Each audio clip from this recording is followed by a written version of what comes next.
War I in Plain English by Millie Williams, Sophia Muley Bruce, Ethan Hirsch, and Kevin Peterson. Before World War I began, there was a lot of mistrust in Europe because countries had begun to form secret alliances with one another. The problem with these alliances was that once one country was engaged in war, all of that country's allies became involved too, as well as all of the allies of the rival country. In short, all nations could become locked in war before you knew it. Militarism, the creation of new military weapons and technology capable of killing large amounts of people at one time, made other European nations nervous because they assumed countries building up their armies were planning to attack. This led to tensions running high among all the different European nations. Alfred Vaught once said, "Militarism is a domination of the military man over the civilian, an undue preponderance of military demands, and an emphasis on military considerations." Militarism also contributed to nationalism, or being overly confident in your country's abilities. Many of the European nations were confident they had the best military before the war was even in sight. The war began when the Austrian Archduke Franz Ferdinand was assassinated in Bosnia. His assassin was Gavrilo Princip, a 19-year-old Serbian member of the Black Hand. The Black Hand was a secret society committed to ridding Bosnia of Austrian rule. On July 23, 1914, Austria blamed the assassination of their Archduke on Serbia. In return, Austria presented Serbia with a list of demands. Serbia had no choice but to accept them, knowing that if they declined, it would lead to a war with Austria, who was more powerful. Serbia met almost all the demands, but requested for some of them to be settled in an international conference. This frustrated Austria, who had no intentions of negotiating. Instead, on July 28th, Austria declared war on Serbia and declined their request for a peaceful settlement. Russia, being Serbia's ally, began to move along the Austrian border and, expecting Germany to join their ally, began moving on the German border as well. Germany took this action as a declaration of war and declared war on Russia.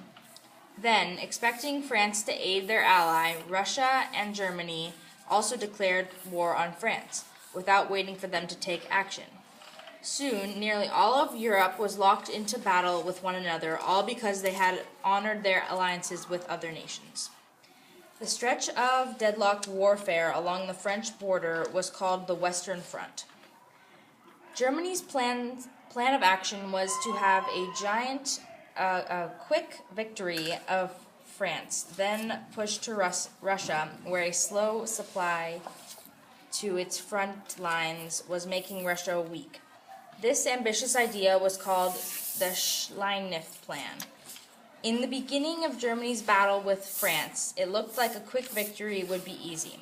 However, as time wore on, it became clear that this was not going to happen.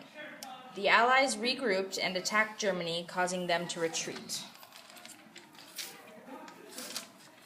Many dangerous new kinds of weapons and technology were developed and improved during World War I.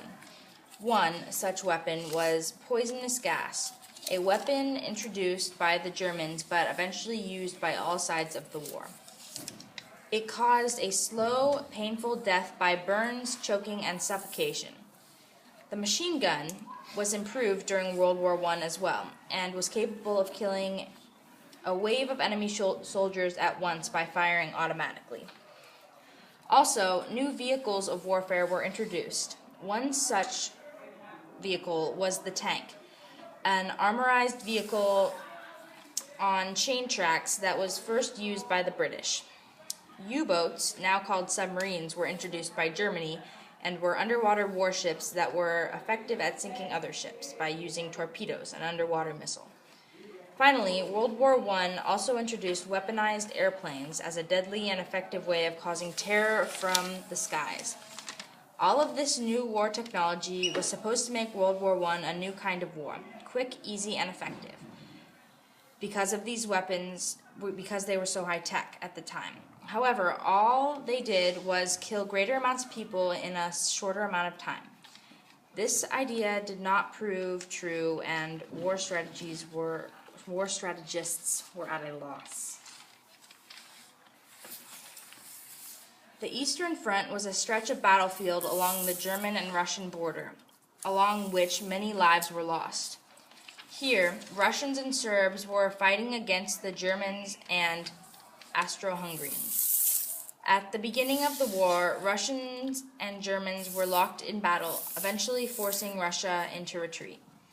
Russia fought well against Austria on the Eastern Front, but was eventually forced out of Austria-Hungary.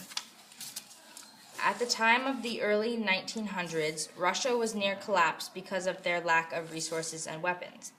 Its one asset was its numbers, because of which Germany was tied up in the east and would not see its full front to the west. The Zimmermann Note was a proposal from Germany to Mexico. Germany was asking Mexico to join the Central Allies to fight, just in case the USA joined the war. The note was unexpectedly taken and transcribed by the British power.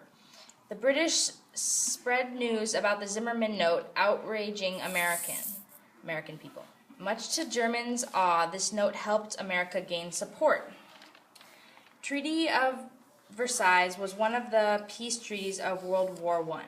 It ended the war between Germany and the Allied powers. It was signed on June 28th, exactly 5 years after Archduke Franz Ferdinand's death.